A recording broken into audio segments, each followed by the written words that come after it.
Saudações a todos. Saudações.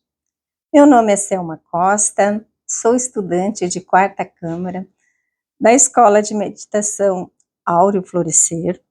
Hoje, dia 18 de janeiro de 2026, trago com meu real ser a conferência sobre os eus causas, do capítulo 27 do livro A Grande Rebelião, do Venerável Mestre Samael Aun Weor, que por meio da luz de sua sabedoria nos ensina a raiz da mudança interior. Uma jornada de autoconhecimento e despertar da consciência. Os eus causas estão vinculados às leis de causa e efeito. Se encontram intimamente associados a determinadas dívidas kármicas. Seria inconcebível a eliminação dos diversos elementos desumanos que em nosso interior carregamos, se não eliminássemos radicalmente as causas intrínsecas de nossos defeitos psicológicos.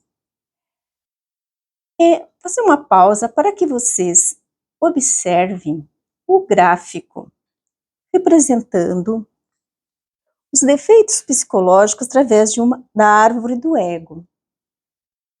E nós temos, o oposto, que são as virtudes da alma, também uma árvore representada, como Cristo como tronco, tá? O tronco das virtudes é o Cristo, mas o tronco dos nossos defeitos psicológicos, a árvore, o tronco é o ego. Então, observem que ao longo da conferência, ela será explicada e vocês poderão compreendê-las melhor. Então, vamos entender os eus causas. Para explicá-los, exploraremos um conceito profundo de autoconhecimento e da espiritualidade oriental, utilizando uma metáfora visual poderosa: a árvore do ego.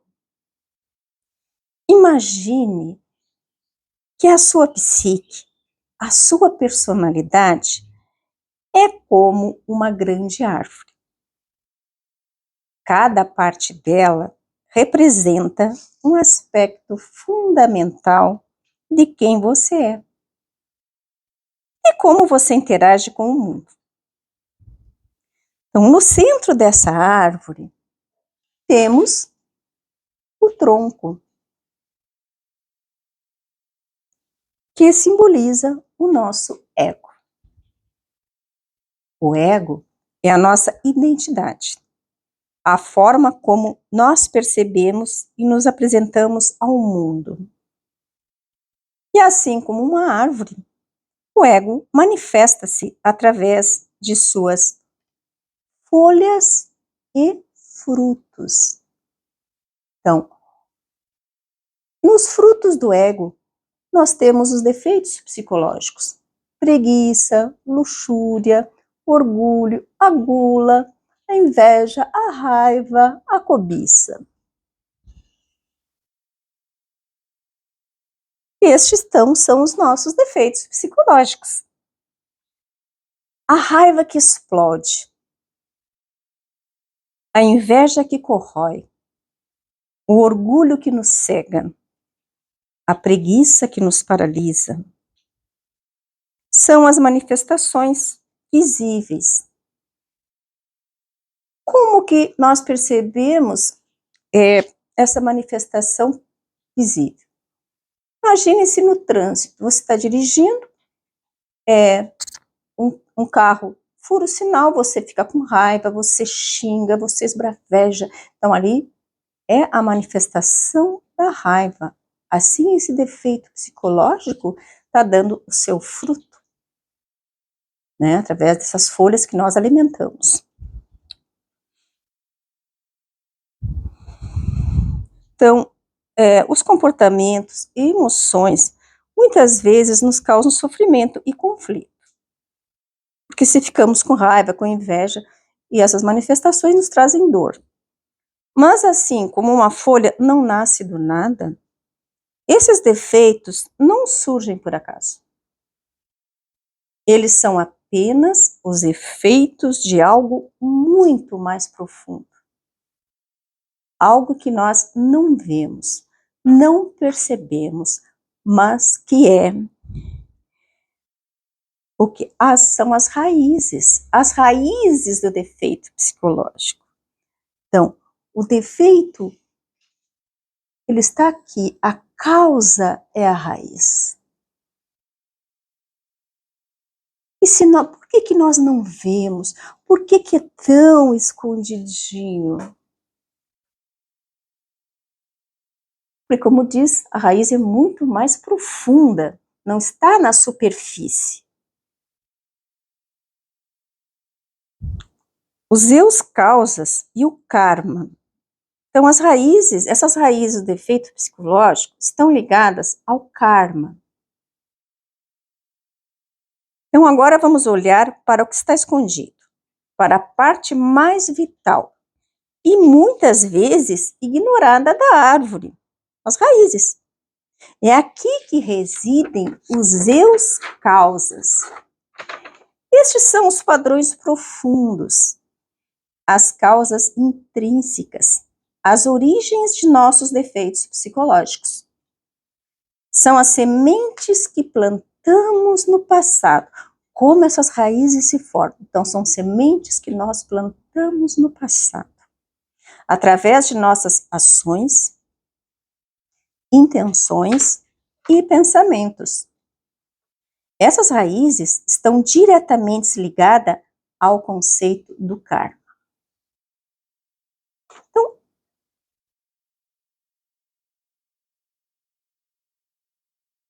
o que é o karma? Vamos entender, não nos aprofundando muito, mas uma breve explicação do que é o karma.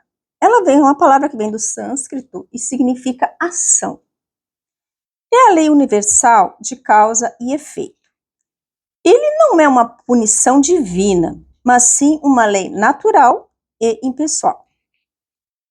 Cada ação que realizamos, seja boa ou má, gera uma consequência que, mais cedo ou mais tarde, retornará a nós. As raízes da nossa árvore do ego são, em grande parte, as dívidas kármicas que acumulamos. São os resultados de ações passadas que moldam nossas tendências atuais,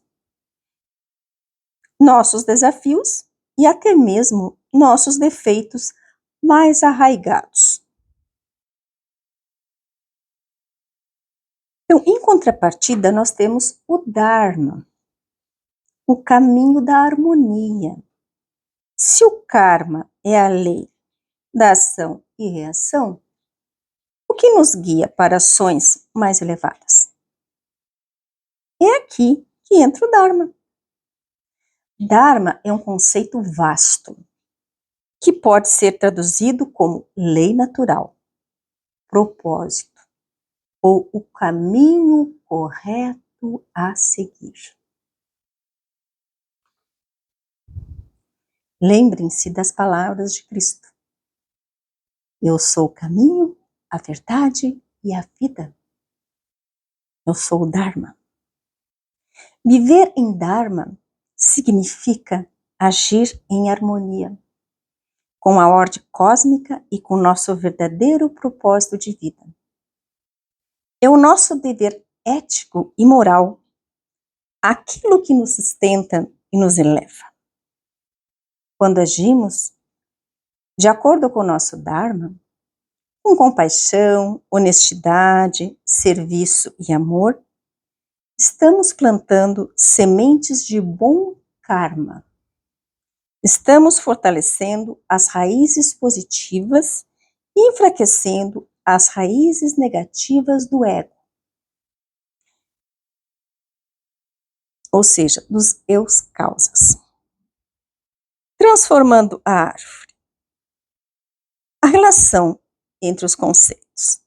A relação entre a árvore do ego e a árvore do Dharma é clara. Os nossos defeitos psicológicos, as folhas e os frutos, são os efeitos das raízes profundas, os eus causas, o karma acumulado, as nossas dívidas kármicas, os nossos pensamentos negativos, as nossas ações negativas, afastadas do caminho da verdade, do caminho do Pai.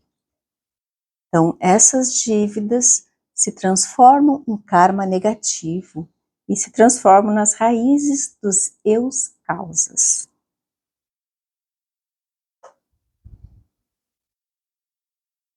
Para transformar esses frutos, não basta cortá-los. Porque sabemos que podamos as árvores e os galhos crescem novamente e dão frutos novamente. Então não basta cortar, é como uma árvore. Você podou, cortou, vai brotar, vai voltar.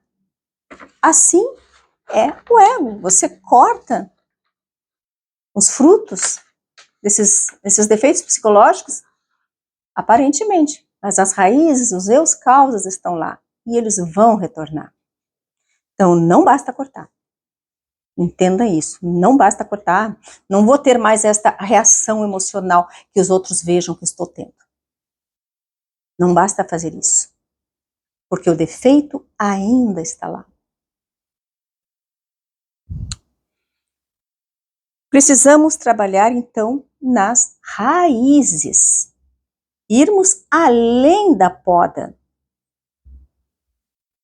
Ao vivermos em Dharma, ou seja, ao agirmos com consciência, ética e alinhados ao nosso propósito, geramos bom karma.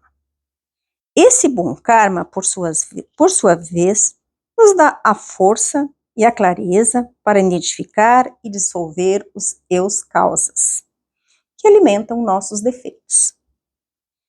É um ciclo virtuoso. O Dharma nos guia para ações que geram karma positivo, que, por sua vez, nos liberta das raízes negativas do ego. Portanto, a mensagem da árvore do ego é um convite à introspecção, a olharmos para o nosso interior, a nos investigarmos. E agora, eu vos pergunto, que raízes você tem nutrido? Já parou para pensar? Tem nutrido as raízes dos eus causas, do ego, ou as do Dharma? Que frutos você deseja colher?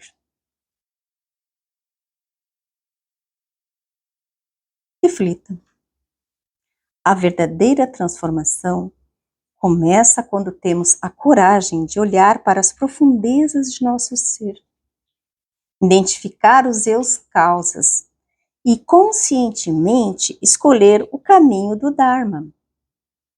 Ao fazer isso, não apenas transformamos nossa própria árvore, mas contribuímos para um jardim mais harmonioso para todos, a um jardim onde floresce o amor, floresce a castidade, o querer o bem alheio, o altruísmo, a temperança, né, a diligência, a humildade,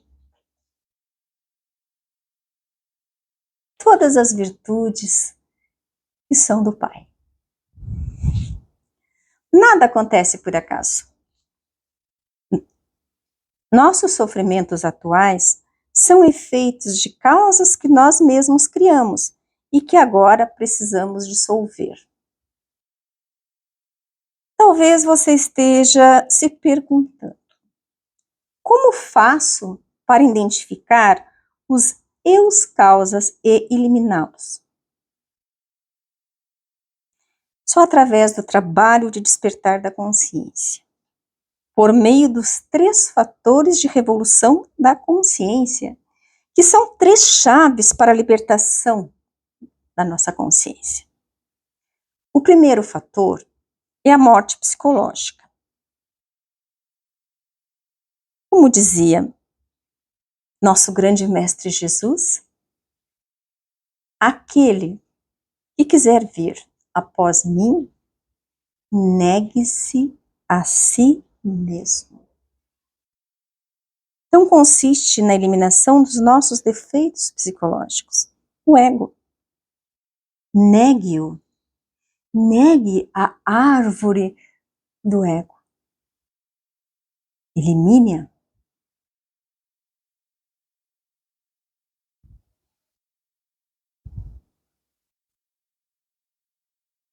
Então, para libertarmos nossa consciência divina adormecida por ele, pois este se instala em nós como um parasita, nos impedindo de vivermos em comunhão com o nosso real ser.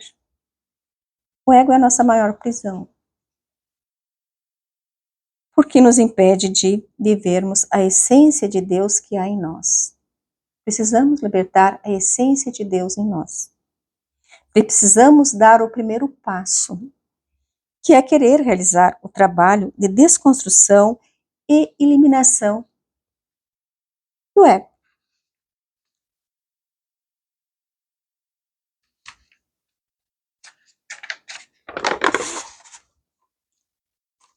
Então, como realizamos a morte psicológica? Esse primeiro fator de revolução da consciência. Vamos ver como é que é a prática da morte psicológica. Por isso se faz necessário que neguemos aquele que acreditamos ser. Nós precisamos negar a nós mesmos, a nossa personalidade, aquele eu criado pelo ego em nós. Porque vivemos uma ilusão. Nós não somos a personalidade criada pelo ego. E como fazemos esse processo? Primeiro, precisamos aquietar a nossa mente, através da respiração profunda, para nos recordarmos do ser e entrarmos no processo então, de meditação. Procurar sempre um lugar calmo, uma postura confortável, pode ser sentado, né, ou deitado, uma música suave, deitado em decúbito dorsal, uma música suave, ou na natureza. Escolha o local que mais lhe traz conforto. Qual que é o primeiro passo depois de aquietar a sua mente? É o processo de autoobservação.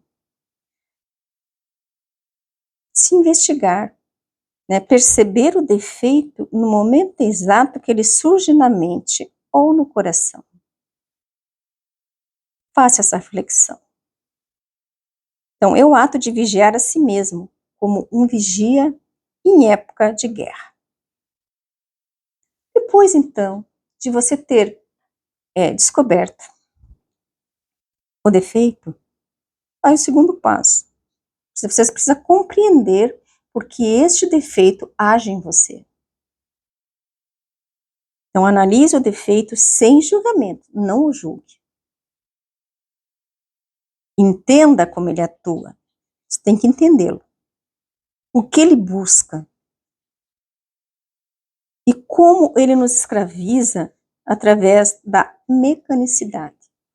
É sempre repetir as mesmas ações egóicas, né?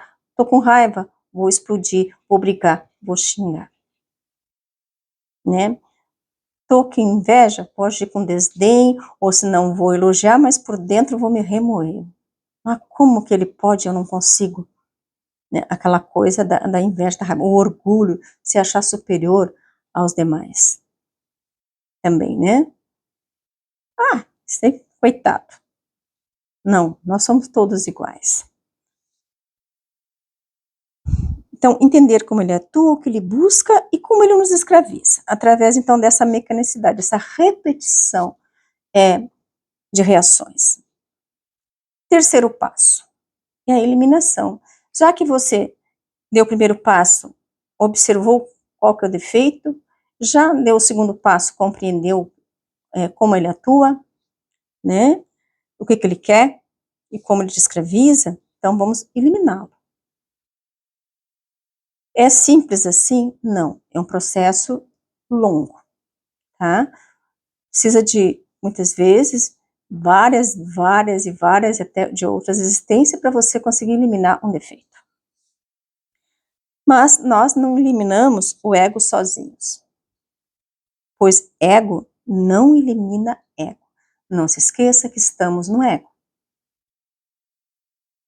Então, por isso, vem em nosso auxílio a nossa Mãe Divina, forma feminina de Deus em nós.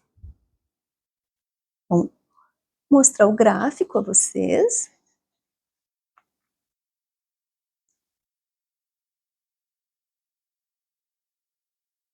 Observem a figura da mãe, representada com fogo, né? Este fogo é para queimar, é para eliminar o defeito.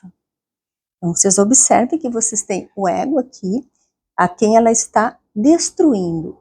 Representa o defeito que você investigou, que você compreendeu, entendeu como ele age, o que ele quer, o que ele busca em você. Então, você vai pedir para que a Mãe Divina te liberte dele. Mãe, nos liberte. Então, como que a gente faz? Com o coração puro, com a entrega do amor, da fé, da confiança em Deus, porque ela é a forma feminina de Deus em nós. Então, com esta fé, com esse carinho, que só um filho sabe quando pedir à sua mãe, peça interiormente a esta forma feminina de Deus em nós. Mãe Divina, elimine este defeito. Peça 3 vezes, mas sentir necessidade, repita a petição outras vezes. E a cada vez que você observar um defeito agindo em você, peça, Mãe Divina, queime este defeito. Mãe Divina, queime este defeito. Mãe Divina, queime este defeito.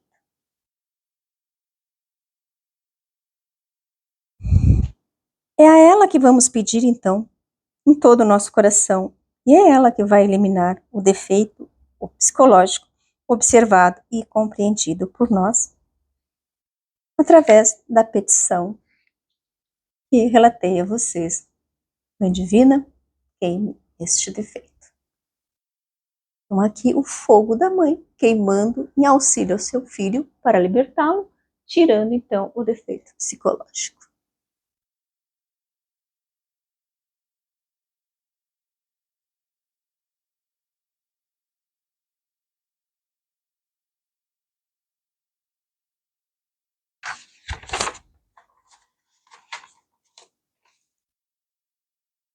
Agora iremos ao segundo fator de revolução da consciência. A prática da sexualidade superior.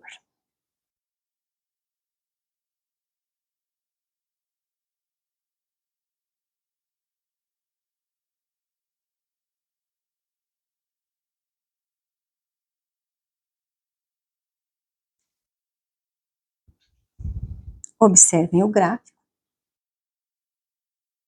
Explicarei na sequência, o que ele representa.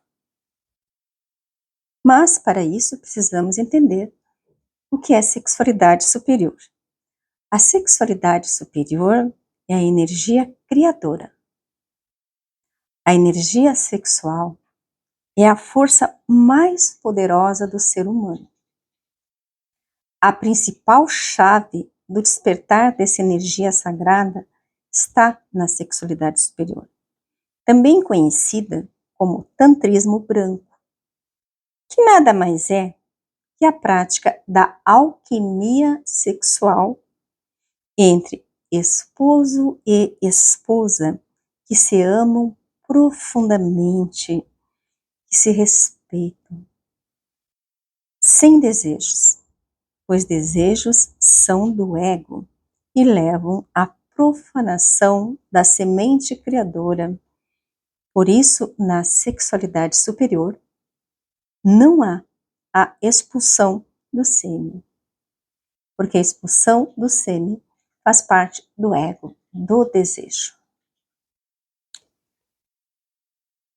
O casal transmuta essa energia através da respiração profunda durante a união sexual, a cópula, para despertar a consciência, pois há em nós uma força divina, que é o fogo solar dentro dos átomos seminais, uma substância eletrônica ardente do Sol, que, quando é liberada corretamente, nos transforma em deuses terrivelmente divinos. Durante o êxtase sexual, o casal está rodeado por essa energia poderosa,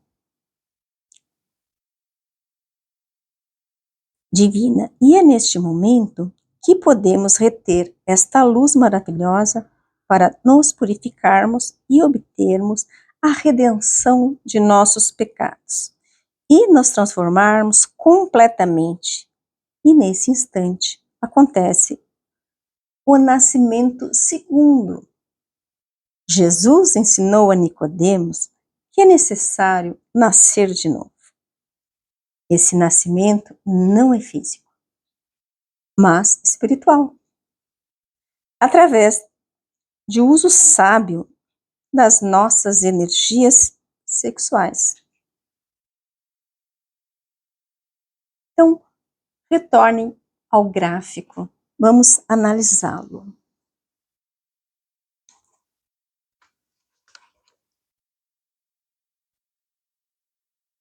Nós temos uma representação neste gráfico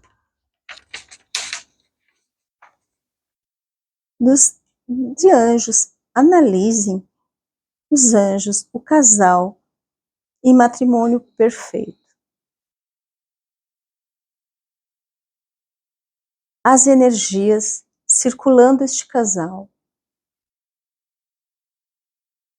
O abraço, o respeito mútuo de homem e mulher no matrimônio perfeito. Este é o abraço sagrado. A delicadeza, o respeito com o que um trata o outro. Este é o matrimônio perfeito. Na simbologia da sexualidade superior, representada por este gráfico, nós temos um ponto central, que é o caduceu de Mercúrio, de Hermes, por onde as energias ascendem. Então, o casal em matrimônio perfeito, na sexualidade superior, transmutam suas energias através deste caduceu de Mercúrio. São os polos solar, né, do homem ativo, e tanto é que ele está representado com uma cor dourada para representar este polo solar, e o polo lunar passivo feminino. Então, observem que a imagem também está numa cor lunar prateada azulada, representando esses dois polos, solar e lunar, ativo e passivo.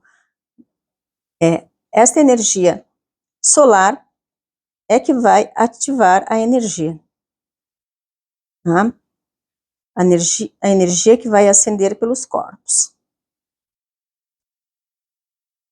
Que fica presa no Kundalini, no chakra básico. Aqui esse chakra básico vai ser ativado. E o objetivo da transmutação sexual é fazer essa energia ascender através de todos os chakras, através do vermelho aqui, o primeiro, até o coronário. E aí nós temos o ápice dessa energia chegando nessa grande luz, que é a energia crística, tá? Criadora, chega ao Pai. Então, através da sexualidade superior, se faz todo esse trabalho. Nós temos outras alegorias que representam este gráfico, como as asas do anjo, elas representam a águia, né, o xamanismo. Por quê? Porque a águia ela é dotada de sabedoria, ela a vê além da matéria, ela vai até ao espírito maior, até o Pai. Nós temos as penas, né, também xamânicas. O que elas representam? A leveza, a oração, né? A oração que é gerada por este casal na sexualidade superior, no matrimônio perfeito, com respeito, com amor, com devoção. Então, faz com que o homem chegue até o Pai, além do humano, ao espírito, elevação do espírito. E aí nós temos atrás o cosmos, porque essa energia, ela não fica só neste plano, né? Ela transpassa a todas as dimensões que conhecemos. Ela vai através do universo. Então, a sexualidade superior é o segundo fator de revolução da consciência. E ele nos torna e nos leva até ao Pai. Desde que praticada da maneira correta, com a verdade.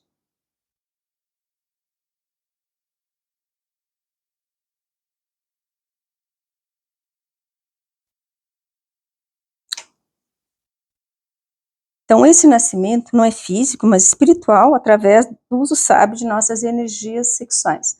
A importância de resguardar, de cuidar e proteger as nossas energias sexuais.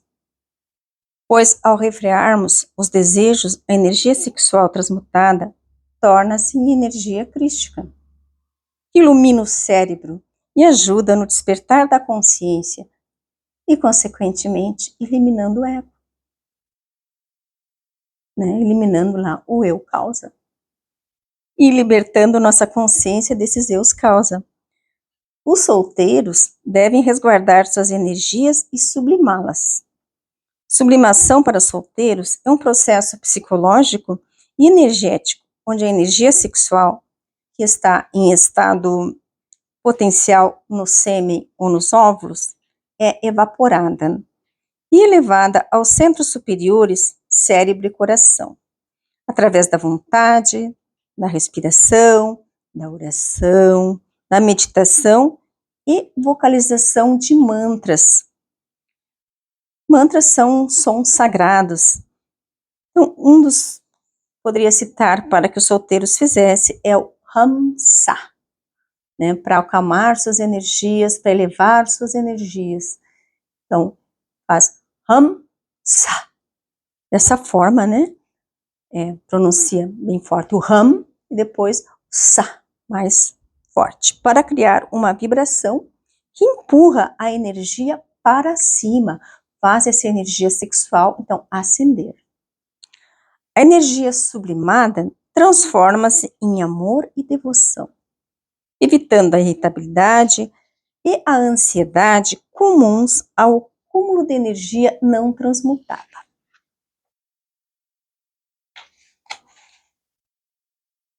Bom, já explanamos os dois fatores de revolução da consciência, vamos para o terceiro fator de revolução da consciência, que é o sacrifício pela humanidade.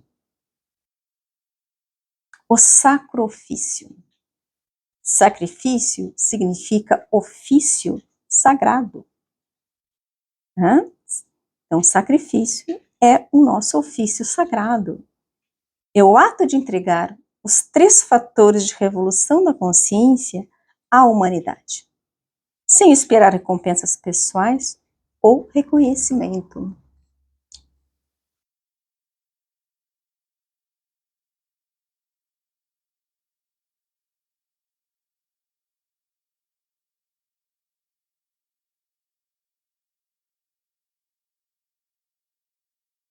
Então, observem o gráfico do sacrifício pela humanidade nos traz o Dharma, né? Ao eliminarmos e ao trabalharmos com os 2 fatores anteriores de revolução da consciência, a morte psicológica e a sexualidade superior, nós, então, vamos gerarmos o Dharma, que são nossas virtudes, né? Se eu tinha raiva, agora eu tenho amor, né? Se eu tinha orgulho, eu tenho humildade no Dharma, né? Tenho temperança, né? Se eu não tinha, se eu era impaciente, agora eu tenho temperança. Se eu era egoísta, né? Agora não, agora eu sou altruísta. Então, nós temos aí o sacrifício pela humanidade, trabalhando com os 2 fatores anteriores para a eliminação do ego. Ao ajudar os outros a despertar, geramos Dharma, que é o mérito espiritual. Esse crédito nos dá a força necessária para enfrentar nossos próprios eus causas e pagar nossas dívidas kármicas. Quem dá, recebe. E quanto mais dá, mais recebe. Mas aquele que nada dá, até o que ele tem será tirado. Limpai primeiro o interior do copo. Jesus enfatizava que a verdadeira mudança começa no coração. Não adianta mudar o comportamento externo se a causa interna, o eu causa, permanecer suja.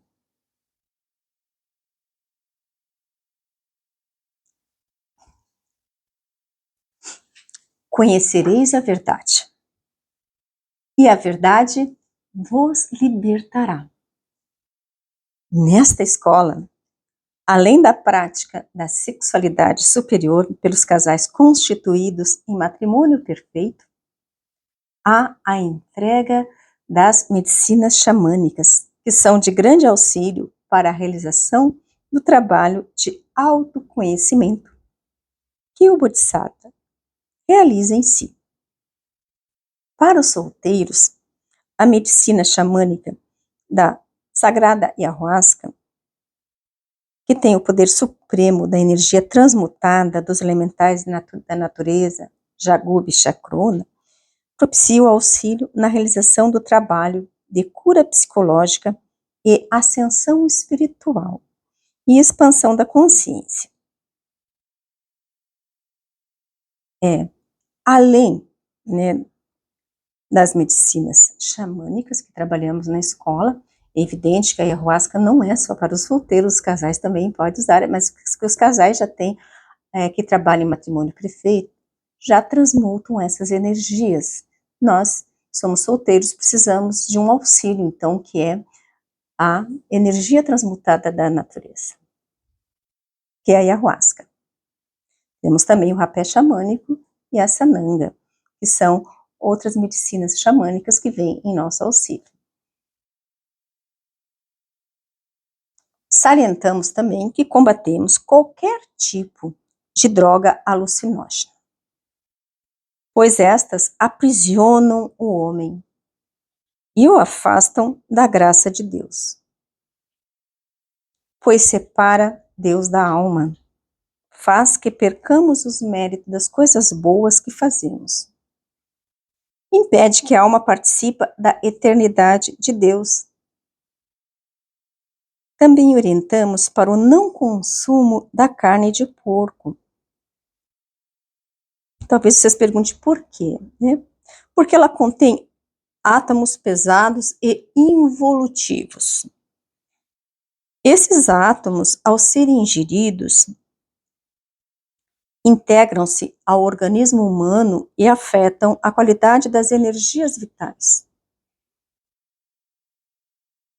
ou seja, das energias sexuais. Para o estudante esotérico que busca a revolução da consciência, a leveza e a pureza dos átomos que compõem seus corpos internos são fundamentais. A carne de porco atua negativamente sobre as glândulas sexuais, pois contém elementos que estimulam a luxúria, né, ao desejo, ao ego, e dificulta o controle das energias sexuais. Dessa forma, o Bodhisattva não consegue atingir a castidade real, pois a vibração dessa carne é incompatível com o trabalho alquímico de transmutação das energias sexuais, importante para a prática do segundo fator de revolução da consciência, que é a sexualidade superior. A grande rebelião, a verdadeira revolução, não é contra o mundo, mas contra a nossa própria mecanicidade. Mudar a causa interna é o único caminho para transformar o efeito externo em nossas vidas. O despertar começa com o seu primeiro passo no aqui e agora. Pratique, observe e liberte-se.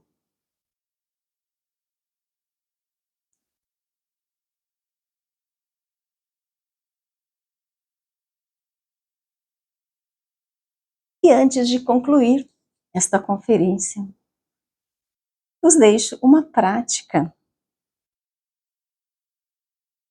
né? Talvez seja seu primeiro passo para a sua libertação.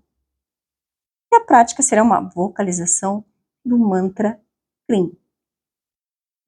Procure um lugar confortável, sente-se, relaxe, né? Sentadinho, relaxado, mas na postura que sua coluna fique ereta, para o seu caduceu de Mercúrio poder trabalhar, né? A energia poder ascender. Então, é importante a sua postura, né? O gráfico mostra ele sentado, mas a coluna dele está reta. É importante que a coluna fique reta, tá?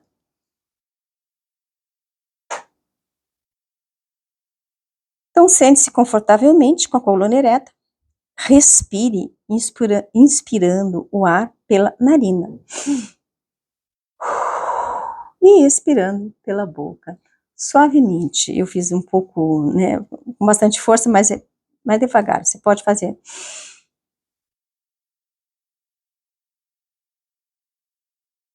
Mas dessa forma, até relaxar, até se acalmar. 3 ou mais vezes, até sentir que está relaxado. Feche os olhos e relaxe o corpo, soltando qualquer tensão acumulada. E aí você começa o processo de autoobservação. Lembre-se de uma situação difícil recente, que você teve uma reação mecânica que você costuma repetir. Então, se observe, identifique o eu causa, né? Se foi orgulho, foi medo, foi cobiça, né? Luxúria. Se observe. O que estava por trás da sua reação? Então, quando observou, percebeu, você vai fazer a mantralização, né? Então, você vai vocalizar o mantra Krim, né? Krim.